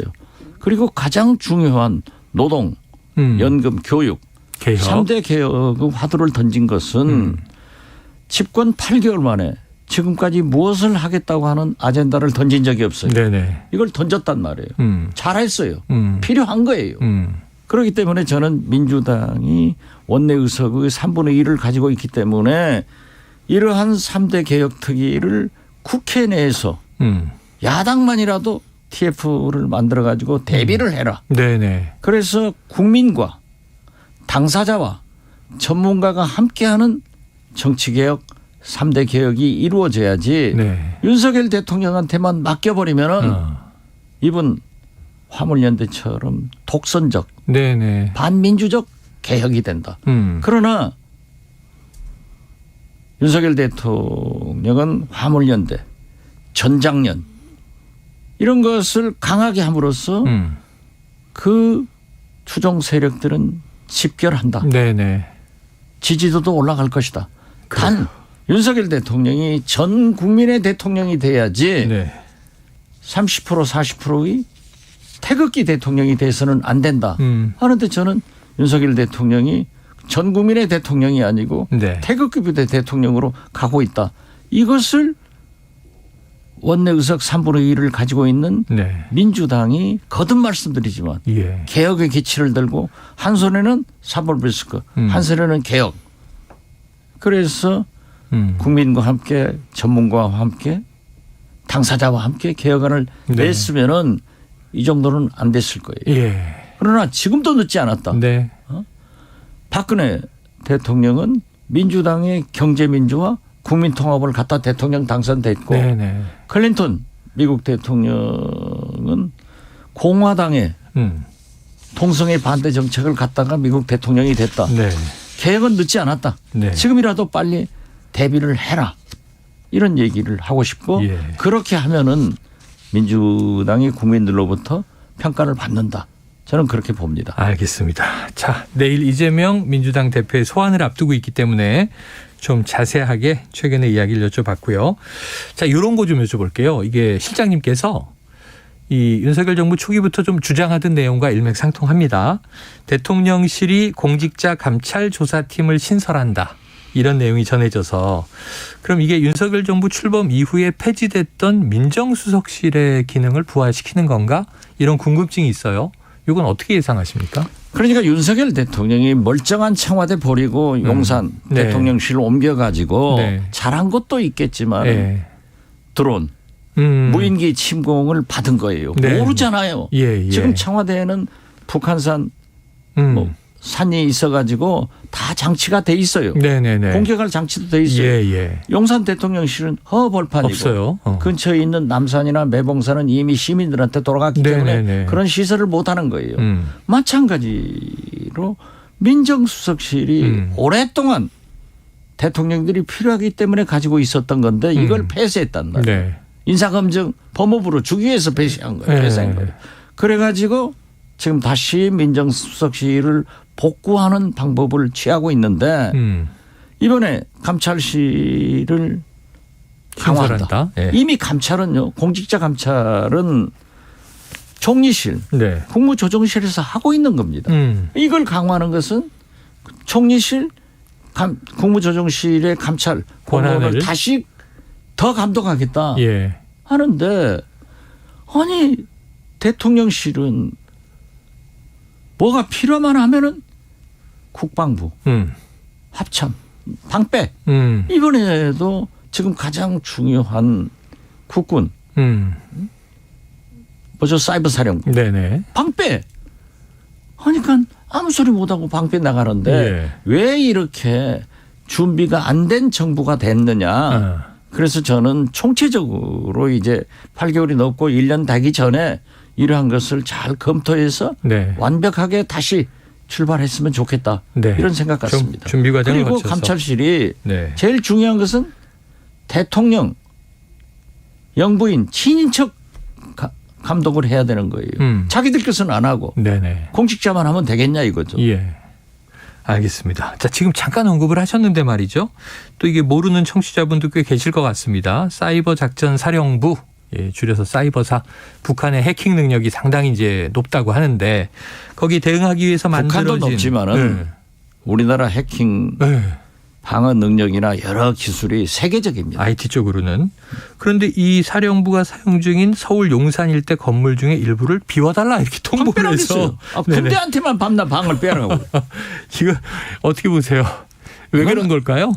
이건 문제가 있고요. 네. 국군 사이버 사령부는 국정원과 함께 굉장히 중요한 역할을 하는 거예요. 네. 그래서 우리나라의 사이버 능력이 세계적입니다. 네. 그래서 저는 자꾸 그런데 방 빼가지고 이리저리 옮겨놓으면은 되겠냐 이거지. 네.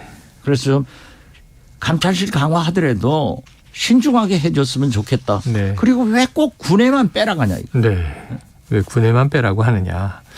자, 지금 이 무인기 침범 사건도 잠깐 언급해 주셨지만 청와대에서 용산으로 옮기고 대응 태세가 없었다. 그런데 이제 군이 입장을 번복했잖아요. P73구역을 침범당했다. 한 열흘 만에 번복했는데 그 이후 국정원 보고에서는 그 내용이 다 또 인정이 됐어요. 이 전직 국정원장이시니까 이 무인기 문제 어떻게 보고 계십니까? 이건 제일 잘못한 거예요. 네.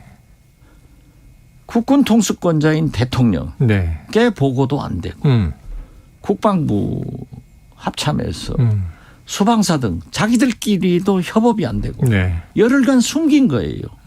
이게 제일 나쁜 거예요. 열흘간 숨겼다. 네. 그리고 그러한 무인기가 용산 대통령실을 스쳐 지나가서 촬영했다. 네. 라고 하는 문제를 제기한 민주당의 사성 장군 출신 네. 김병주 한미연합사 부사령관 출신 김병주 의원한테 어디서 그 자료 났냐. 내통했느냐. 북한하고 내통했지 않냐. 네. 이런 정부 이런 여당이 어디 있습니까. 잘못한 것이 있으면은 솔직하게 인정하고 개선해야지. 네. 더 억울한 것은요. 북한 무인기는 5대가 와서 서울 전국을 네. 다 돌아다녔는데 한 대도 추격도 못했어요. 예. 그러니까 우리 미사일은 북한에서는 뻥뻥 쏴야 되는데 네. 앞으로 쏘는데 뒤로 떨어져 버리고 전투기 무인기 간다 했다 추격해버리고 네, 추락하고. 이게 말이 아니에요. 네. 그렇지만 저는 군인들을 너무 비난하지 말자. 네. 군인은 국민의 사랑과 사기를 먹고 사는 거예요. 그래서 예산도 주고 더 훈련해라. 이렇게 대비책을 강화해야지 엉뚱하게 그것을 알아서 제가 김병주 의원을 만나서 물어봤어요. 그랬더니 국방위에서 둔 궤적도 항공 궤적도를 네네. 가지고 구글 맵에다 딱 네. 대입을 하니까는 지나가더라고요. 저는 그런 걸 모르죠. 네네. 그러나 그분은 사성 장군 아니에요. 네. 누구나 지도를 알고 군 경력이 있으면 장구 경력이 있으면 알 수 있는 거래요. 그걸 안 하고 알아낸 사람을 마치 간첩질한 사람으로 이적행위자처럼 용공으로 몰아붙이면 되겠냐 이거죠. 네. 그래서 저는 우리 군이 실수할 수 있어요. 네. 그러나 작전에 성공하지 못한 군인은 용서할 수 있지만은 방어에 성공하지 못한 군인은 용서가 안 되는 겁니다. 네. 그래서 국군 통수권자로서 대통령께서 국방 전문가가 아니잖아요. NSC도 소집 안 하고. 네. 문재인 때는 하면은 왜 안 하냐 하고 비난했던 예. 사람들이. 그러한 NSC 같은 것을 소집해서 전문가들의 얘기를 듣고 잘 대비를 하는 것이 좋다. 네. 지금이라도 대비를 해라. 그 불필요하게 입만 버리면 빨갱이 소리나 그런 용공 그런 짓 하지 마라. 저는 그렇게 말하고 싶고 또 대통령은 거듭 말씀드리지만 군대는 군기가 서야 돼요. 신상필벌로 국방장관 관계자는 처벌해야 되고 경호처장 비행금지구역을 넘어서 대통령실에 침범됐다면 거기도 책임을 물어야 대통령 내분의 안위가 안보의 제1이기 때문에 기강이 선다. 이렇게 말씀드립니다. 군 기강 문제까지 말씀 주셨습니다. 자, 요걸 한번 여쭤볼까요? 지금 여러 가지 문제들이 새로 터져 나오고 있는데 자, 지난해부터 북한에 계속되는 도발 여기 윤석열 대통령의 발언 수위가 좀 점점 강도가 높아지고 있지 않습니까? 신년에도 그렇고 이 와중에 이제 또 미국의 핵전력을 함께 공동 기획하고 공동 운영 연습한다. 이 얘기를 또 바이든 대통령이 노 했다가 백악관은 아니다. 한미 기조가 다르지 않다. 이렇게 봉합하기도 하고요. 확전 각오 태세, 압도적으로 우월한 전쟁의 준비, 일전을 불사하는 결기로 도발의 응징. 그럼 굉장히 안보 부분에서는 강한 메시지를 내는 것 같은데 이런 윤 대통령의 대응 발언은 어떻게 보세요? 우선 대통령의 발언은 검토되고 신중해야 됩니다. 초등학생처럼 기분 나쁘게 기분 좋게 팍 질러버리는 발언은 안 하셔야 돼요. 네네. 특히 한미 동맹을 우리 국민들은 가장 중시하고 있고 우리는 그러한 핵 시설 공유를 못하게 돼 있어요. 그걸 말씀했다가 대통령이 말씀했는데 미국 바이든 대통령이 한마디로 노 해버리니까 얼마나 우리 자존심이 상해요. 그래서 저는 그러한 다른 문제도 대통령의 말씀은 검토되고 신중해야지 즉흥적으로 하지 마시라. 그리고 대북 문제. 김정은이 나빠요. 계속 쏴대는 건 나빠요. 그렇지만은 미국도 보세요. 도발하지 마라. 규탄한다. 그러나 우리는 침략하지 않는다. 침공하지 않는다. 네. 참수하지 않는다. 네. 외교 무대에서 대화로 해결하자. 네. 우리가 지구상의 유일한 분단 국가이고 북한이 핵을 가지고 있는 건 사실인데 어떻게 됐든 뭐 선제 공격을 하겠다 하고 미사일 쏴대고 우리 영해에도 떨어졌잖아요. 네, 맞습니다. 우리는 못했어요. 그렇기 때문에 강대강으로 나가면은 김정은도 강, 윤석열도 강하면은 전쟁밖에 나지 않는다. 네. 그러면 진보는 살고 보수는 죽나요? 진보는 죽고 보수는 사나요? 다 죽는 거예요. 네. 마찬가지로 북한도 다 죽어요. 김정은은 과거의 전쟁은 너 죽고 나는 살자인데 지금은 너도 죽고 나도 죽자. 다 죽자는 거예요. 공멸이다. 그러한 것을 피해가고 평화의 방법을 제기하는 것이 대한민국 윤석열 대통령이어야지 저렇게 강대강으로 가서 국민들이 불안하고 전쟁이 난다고 하면 되겠느냐. 네. 그래서 저는 미국 한미동맹을 강화하고 한중 정상회담 했잖아요. 네. 그렇기 때문에 1월 초에 있는 곧 내일 모레 있겠죠. 네. 미국 블링컨 국무장관과 미국 외교부장의 회담에서 북한의 도발 문제, 핵 문제, 미사일 문제 같은 것이 논의된다고 하니까 외교를 강화해서 그러한 전쟁을 방지하는 북한의 도발을 못하게 하는 그런 노력을 할 때이지 세게 얘기해서 애들 기분 좋게 해서는 안 된다. 저는 그렇게 말씀드립니다. 알겠습니다. 자, 아까 언급한 이 사이버 작전 사령부가 사용 중인 용산 일대 건물을 비워달라. 이 보도에 대해서 오늘 정례 브리핑에서 전하규 국방부 대변인은 또 이렇게 이야기를 했습니다. 국방부 영외에 위치한 정보체계단의 교육시설에 여유 공간이 좀 있다. 그 건물 내 여유 공간을 활용해서 임무 수행에 지장이 없는 범위 내에서 협조를 하는 것으로 알고 있다. 이렇게 얘기를 했습니다. 저걸 누가 믿어요? 국방부 이제 대변인 발표니까. 그러니까 사이버 사령부 방패 하니까는 저항하니까 보도들을 나왔잖아요. 그런 저렇게 해명하는 것은 물론 안심이 되지만은 저런 짓 하지 말아야 돼요. 국민을 바보로 생각하지 마라 이거야. 그런데 이제 여의도 정액관이시기 때문에 오늘 전직 국정원장 또는 안보 전문가 입장의 말씀을 정말 고견을 많이 들었는데 이거 하나 궁금해서 제가 여쭤볼게요. 지금 국민의힘 전당대회 말이에요. 지난주 권성동 의원이 불출마했지 않습니까? 지금 주말 거치면서 나경원 전 의원이 굉장히 난타를 받고 있어요. 이게 어떻게 좀 정리돼가는 과정으로 보세요? 그래서 윤석열 대통령이 무서운 분이라는 거예요. 거짓말 잘하시잖아요. 상습적으로 하셔요.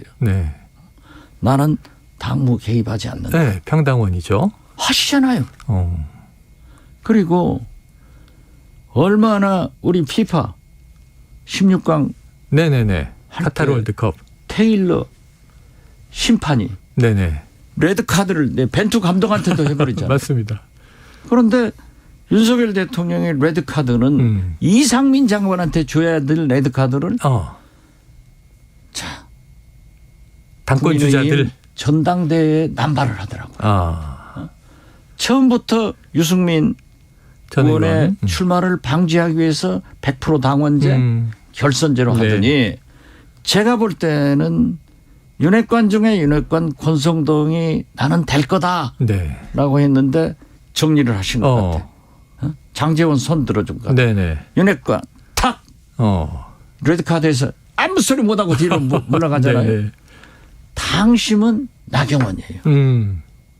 그런데 나경원 의원도 그렇지 양손에 떡을 다 먹을 수는 없어.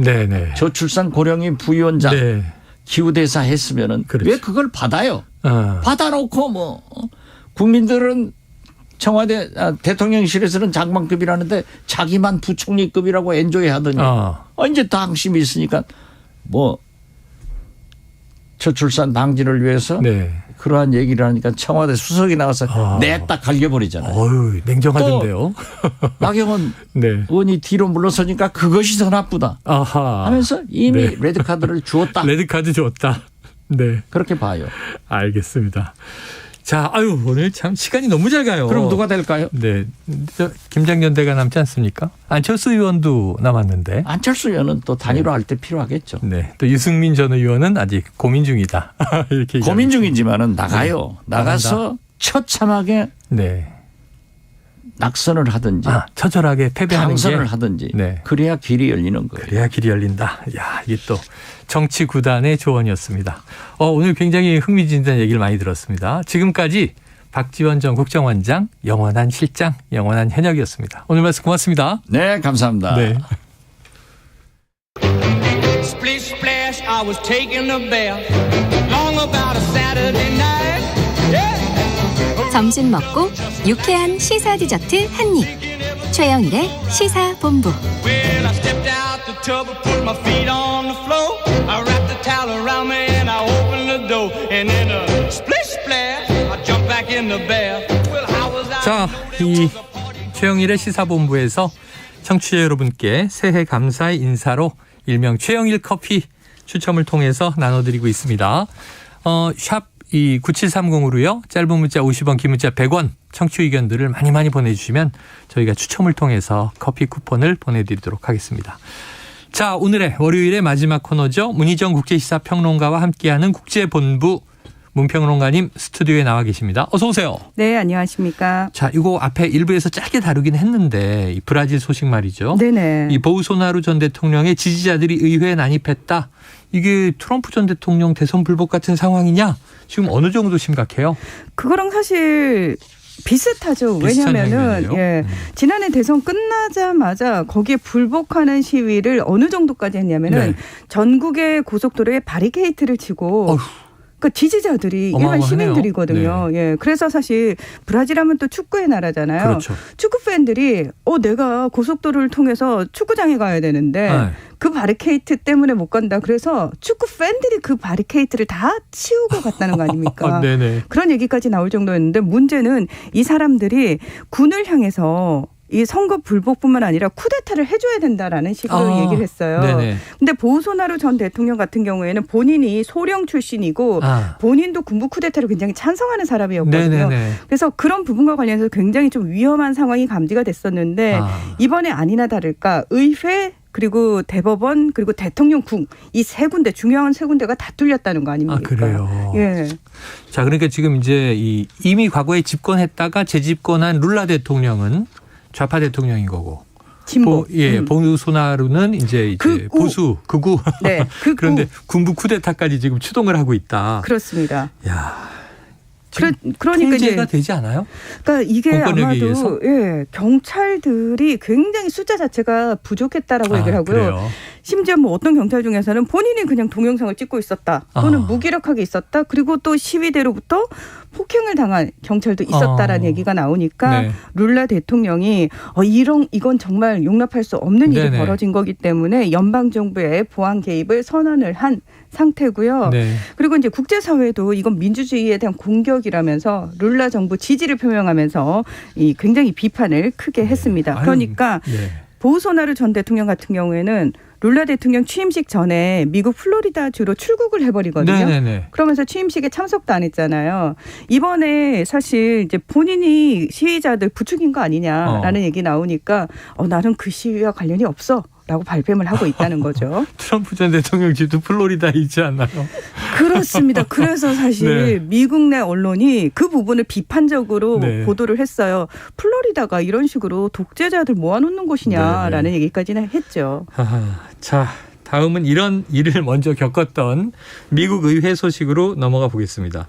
이게 참 보니까요. 하원 의장 공화당 민주당이 팽팽한데 이제 어쨌든 공화당 몇 석 우위로 10석. 야당이 지금 이제 야당이 잡은 거예요. 하원을. 그렇죠. 그런데 이제 하원 의장 뽑아야 되는데 너무 안 뽑혀서. 네, 맞습니다. 근데 우여곡절 끝에 겨우겨우 선출했네요. 네. 그러니까 원래 3일 날 새 의회가 시작이 되면 의원들이 다 선서를 하고 시작됐어야 되는데 그 전에 이제 의장 선출을 한 다음에 미국 권력 서열 3위죠. 그러면 이제 물 흐르듯이 흘러가는 건데 문제는 7일 그 새벽에서야 총 15번의 투표에 걸쳐서 의장이 선출이 됐다는 거 아닙니까? 투표를 15번 했어요. 그렇습니다. 자, 민주당은 212석, 공화당은 222석이거든요. 네네네. 그러면은 10석 차이잖아요. 그렇죠.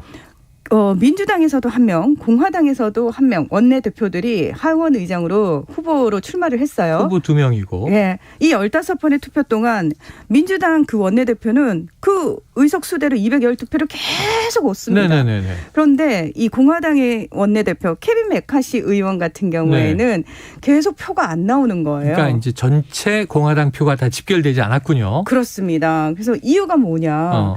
공화당 내에 초강경파 의원 한 20명 정도가 되는데요. 네네. 이 사람들이 처음부터 우리는 메카시 의원에 반대한다라는 그래요. 의견을 초강경파 표명했습니다. 의원들이. 네. 그래서 이 초강경파 의원들은 어느 수준이냐면 연방 정부 자체를 이제 해체해야 된다라고 주장할 정도의 사람들이에요. 네네. 네. 그리고 뭐 멕시코와 맞닿아 있는 국경을 요새화시켜서 난민이 단 한 명도 들어오게 해서는 안 된다. 네네네. 국세청 해체해야 된다. 네네. 우리에게 권한을 더 많이 달라. 이런 얘기를 계속 하던 사람들인데. 과거 저희 티파티 출신들인가요? 프리덤 소속입니다. 네. 예. 그러다 보니까 사실은 이걸 다 받아들일 수가 없잖아요. 네. 근데 이제 하원 의장을 선출할 때 의원들이 알파벳 순서에 따라서 본인 순서가 되면 일어나서 얘기를 하거든요. 근데 이제 누가 반대를 하는지가 다 보이는 거잖아요. 그러니까 그 의원들의 반대를 좁혀나가기 위해서 메카시 원내대표가 그 투표 한 번이 끝날 때마다 그 사람들을 찾아가가지고 계속 딜을 하는 거예요. 한 명씩. 네.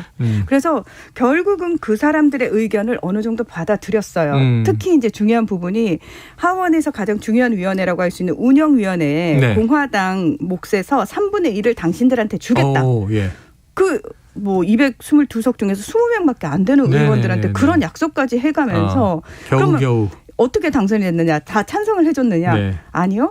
일어나서 재석이라고 표현을 하면은 나 투표에 기권할게 라는 의미거든요. 그러면 원래 얻어야 되는 그러니까 재적 의원의 과반인데 재적 의원으로 안 들어가는 거예요. 그렇게 6명이 빠져줌으로 인해서 겨우. 참. 후보는 똑같이 2명인데 15번을 그냥 반복을 하다니 이게 무슨 일인가 하는 또 안타까운 생각이 드네요. 자, 그런데 의장 선출 문제 말고 거짓말로 당선된 의원에 대한 논란 뜨겁다는 이제 보도가 있는데 이 무슨 얘기입니까? 이게 그 공화당 뉴욕 3지구에서 당선된 조지 산토스 의원 얘기인데요. 이분이 그 이름 빼고 얼굴 빼고 다 거짓이라는 거예요. 이분 얼굴은 본인 건 맞는 것 같아요. 예. 자, 이분이 본인이 선거에 나왔을 때는 뭐라고 얘기를 했냐면 나는 유대인 혈통이다. 그리고 뉴욕 명문대와 명문대학을 졸업해서 골드만삭스와 시티그룹 등 월가에서 굉장히 인기 많은 엘리트 금융인이고 거기서 내가 열심히 일한 덕으로 부동산 13곳을 내가 가지고 있고 그리고 더불어서 동물 보호 자선 단체도 내가 운영을 하고 있고 이런 식의 얘기를 하거든요. 그래서 굉장히 촉망받는 젊은 정치인이 나타났다 이런 붐이 일었어요. 그래서 이 사람이 당선이 됐는데 알고 봤더니 이 사람이 얘기한 게 전부 다 거짓말이라는 거예요. 그러니까 이 사람 유대인 혈통도 아니고요. 대학을 아예 안 나왔대요. 그리고 부동산 13곳이 아니라 그냥 누나랑 월세를 살고 있고 동물 자선단체는 존재하지도 않습니다. 심지어 몇 년 전에 브라질에서 수표를 위조해가지고 사기 혐의로 조사를 받은 일까지 있었다라는 겁니다. 아니 근데 이게 금방 들통날 거짓말이잖아요. 뭐 이제 입증을 해야 되는 구비 서류들도 있고 공직자 선거에 나가는 건데. 그렇습니다. 근데 이게 충격인데 이게 범죄 수준이니까. 그럼 당선 무효가 되는 거죠? 저희는 그렇게 생각을 했잖아요. 근데 이 의원직 박탈을 하려면 미국에서는 이 전체 의원의 3분의 2가 찬성을 해야 된대요. 아이고야. 근데 공화당 같은 경우에는 민주당이 겨우 10석 앞서 있잖아요. 그래서 어떤 사안마다 사실 공화당이 다 이길 거란 보장이 없어요. 이번 하원 의장 선출에서도 보셨다시피 그 당내 반란표가 나오면은 이탈표가 나오면은 공화당의 뜻대로 국정 운영을 할 수가 없는 상황이 벌어지잖아요. 그러니까 격차도 좁고 그렇습니다. 그래서 지도부 입장에서는 한 표가 아쉬운 거예요.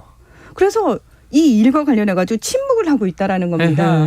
물론 민주당과 공화당 내에서는 뭐 징계해야 된다, 의원직 박탈해야 된다 이런 얘기 계속 나오고 있지만 공화당 지도부가 일단 지금까지는 침묵하고 있고요. 그다음에 검찰에서도 수사를 시작했다고 합니다. 선거자금 유용과 관련된 혐의도 포착이 됐다고 그래요. 그리고 브라질 검찰도 지난번 몇 년 전 위조 사건과 관련해 가지고 사법 절차를 시작하겠다라고 이야기를 한 상황인데 이 사람이 뭐라고 얘기를 했냐면 아니 누구나 자기 이력은 어느 정도는 꾸밀 수 있는 거 아니냐. 근데 뭐 그걸로 상처받으신 분들이 있다면 내가 미안하다. 근데 앞으로 의정활동 열심히 해가지고 여러분의 신뢰를 되찾겠다. 이렇게 사퇴 의사를 전혀 밝히지 않았습니다. 단호히 거부했습니다. 사퇴. 거짓말로 당선만 되면 열심히 해서 내가 갚겠다. 열심히 할지도 의문이지만 이거 뭐냐면 결과가 좋으면 과정은 위법해도 다 무시가 된다. 아주 나쁜 선례가 남는 일이 되지 않을까 싶어요. 근데 저는 이런 사람이 의원이면 이 사람이 하는 말들 믿을 수 있을까요? 지금 유권자들은 어떤 입장이냐면 난 몰랐다. 내가 이런 사람이었으면 난 뽑지 않았다. 그랬겠죠. 그래서 지금 유권자들이 굉장히 화가 났다라고 얘기를 합니다. 미국은 주민 소환이 있나? 이것도 알아봐야 되겠네요. 자, 끝으로 이 해가 바뀌어도 끝날 기미가 보이지 않는 지금 우크라이나 전쟁 말이에요. 네. 사실은 연초에 이 푸틴 대통령이 이 36시간 휴전 선언했었잖아요. 이거 어떻게 된 거예요? 그 러시아 정교회 성탄절이 1월 7일이어서 이제 6일부터 딱 36시간 휴전을 명령을 했거든요. 물론 이 푸틴이 이렇게 휴전을 공식적으로 명령한 건 처음이고요. 하지만 그럼에도 불구하고 우크라이나 측은 전혀 믿지 않았어요. 이거는 재정비를 위한 시간 벌기일 뿐이다. 아니나 다를까 러시아가 분명히 휴전을 선언한 그 순간에도 대부분의 전선에서 포격이 있었다는 거예요. 이것과 관련해서 러시아 측에서는 아닌데 우크라이나가 먼저 공격해서 우리는 대응을 한 것일 뿐이다 라고 이야기를 하고 있고요. 지금 이제 우크라이나 국방부가 밝힌 바에 의하면 러시아에서 한 50만 명 정도를 추가 징집할 것으로 보인다는 거예요. 그래서 대규모 공습에 나서지 않겠느냐 이런 이야기들이 나오고 있습니다. 자, 올해는 종식되기를 꼭 기원해 봅니다. 지금까지 문희정 국제시사평론가와 국제본부 함께했습니다. 오늘 말씀 고맙습니다. 네, 고맙습니다. 자, 새해 두 번째 월요일입니다. 최영일의 시사본부 준비한 내용은 여기까지고요. 저는 내일 낮 12시 20분에 다시 찾아뵙겠습니다. 최영일 커피 당첨자는요. 최영일의 시사본부 홈페이지를 참조해 주시면 되겠습니다. 오늘도 청취해 주신 여러분 고맙습니다.